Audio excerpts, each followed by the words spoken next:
Hello friends, ಇವತ್ತು ನಾನು ನಿಮಗೆ ಎಗ್ ರೈಸ್ ಯಾವ ಥರ ಮಾಡ್ಕೊಳ್ಳೋದು ಅಂತ ಹೇಳಿ ತೋರಿಸ್ಕೊಡ್ತಾ ಇದ್ದೀನಿ. ಫ್ರೆಂಡ್ಸ್, ಇದಕ್ಕೆ ಜಾಸ್ತಿ ಸಾಮಗ್ರಿಗಳೇನು ಬೇಡ, ತುಂಬಾ ಸಿಂಪಲಾಗಿ ಹಾಗೂ ಟೇಸ್ಟಿಯಾಗಿ ಮಾಡ್ಕೋಬೋದು. ಸೊ ಬನ್ನಿ ಫ್ರೆಂಡ್ಸ್, ಹಾಗಾದರೆ ನೋಡೋಣ ಇದನ್ನು ಯಾವ ಥರ ಮಾಡೋದು ಅಂತ.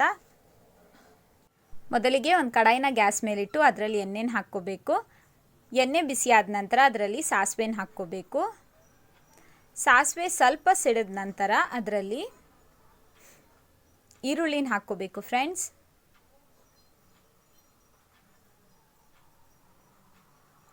ಹಾಗೆ ಕರಿಬೇವಿನ ಸೊಪ್ಪು. ಇವಾಗ ಗ್ಯಾಸ್ನ ಮೀಡಿಯಂ ಫ್ಲೇಮಲ್ಲಿಟ್ಟು ಇದನ್ನು ಲೈಟಾಗಿ ಕೆಂಪಗಾಗೋ ಮಟ್ಟ ಹುರ್ಕೋಬೇಕು.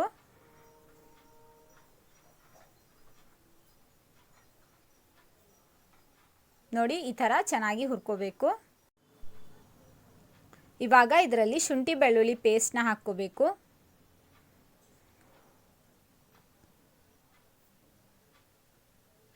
ಇವಾಗ ಇದನ್ನು ಒಂದು 2 ನಿಮಿಷ ಚೆನ್ನಾಗಿ ಹುರ್ಕೋಬೇಕು ಫ್ರೆಂಡ್ಸ್, ಇದೆಲ್ಲ ಹಸಿ ವಾಸನೆ ಹೋಗೋ ಮಟ್ಟ.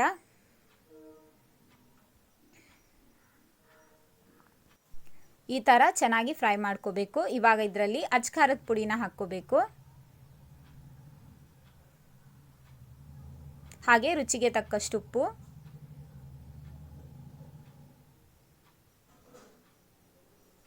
ಇವಾಗ ಇದನ್ನೆಲ್ಲ ಚೆನ್ನಾಗಿ ಮಿಕ್ಸ್ ಮಾಡ್ಕೋಬೇಕು ಫ್ರೆಂಡ್ಸ್. ಇವಾಗ ಇದರಲ್ಲಿ ಮೊಟ್ಟೆನ ಒಡೆದು ಹಾಕಬೇಕು.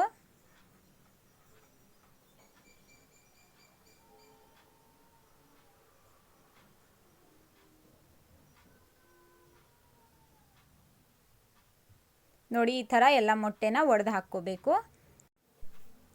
ಇವಾಗ ಒಂದು 2 ನಿಮಿಷ ಮುಚ್ಚಳ ಮುಚ್ಚಿಡಬೇಕು ಫ್ರೆಂಡ್ಸ್, ಈ ಮೊಟ್ಟೆ ಎಲ್ಲ ಗಟ್ಟಿ ಆಗೋದಕ್ಕಂತ.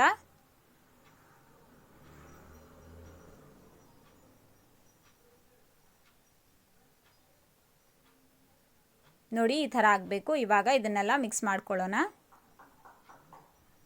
ಇದು ಇನ್ನೂ ಸ್ವಲ್ಪ ಚೆನ್ನಾಗಿ ಬೇಯಬೇಕು ಫ್ರೆಂಡ್ಸ್. ಎಗ್ ಬುರ್ಜಿ ಥರ ಮಾಡ್ಕೋಬೇಕು ಇದನ್ನು.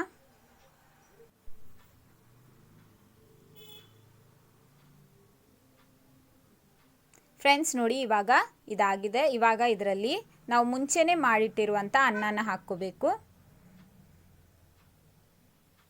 ಇವಾಗ ಇದನ್ನೆಲ್ಲ ಚೆನ್ನಾಗಿ ಮಿಕ್ಸ್ ಮಾಡ್ಕೋಬೇಕು ಫ್ರೆಂಡ್ಸ್.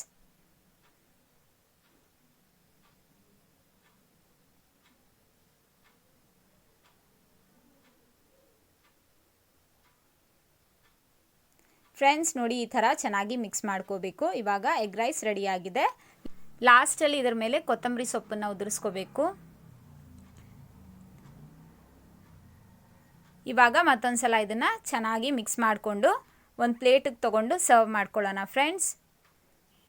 ಸಿಂಪಲಾಗಿ ಜಾಸ್ತಿ ಯಾವುದೇ ಸಾಮಗ್ರಿಗಳಿಲ್ಲದೆ ಎಗ್ ರೈಸ್ನ ಯಾವ ಥರ ಮಾಡ್ಕೋಬೋದು ಅಂತ ಹೇಳಿ ನೋಡಿದ್ರಲ್ವಾ ಫ್ರೆಂಡ್ಸ್. ಈ ರೆಸಿಪಿ ನಿಮ್ಗೆ ಇಷ್ಟ ಆಗಿದ್ದರೆ ವಿಡಿಯೋನ ಲೈಕ್ ಮಾಡಿ, ಹಾಗೆ ಶೇರ್ ಕೂಡ ಮಾಡಿ.